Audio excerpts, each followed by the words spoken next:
I was so excited because after years என்னோட ஃப்ரெண்ட்ஸை பார்க்க போகிறேன்.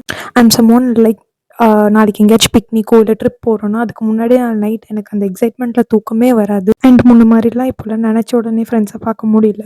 Because they also have their own commitments. One of my friend is a bridal artist and another one is a professor.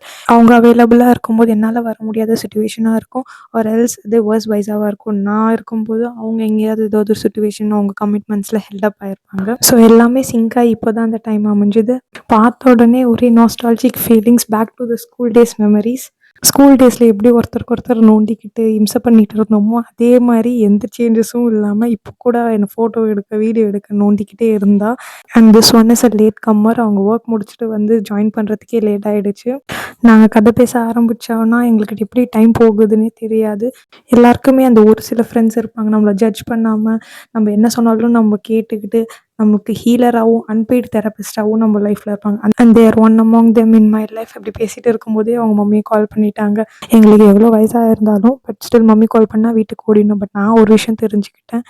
Daily பார்க்கல, daily பேசலைன்னாலும் everything feels the same. அப்படியே இருக்குது even after the years.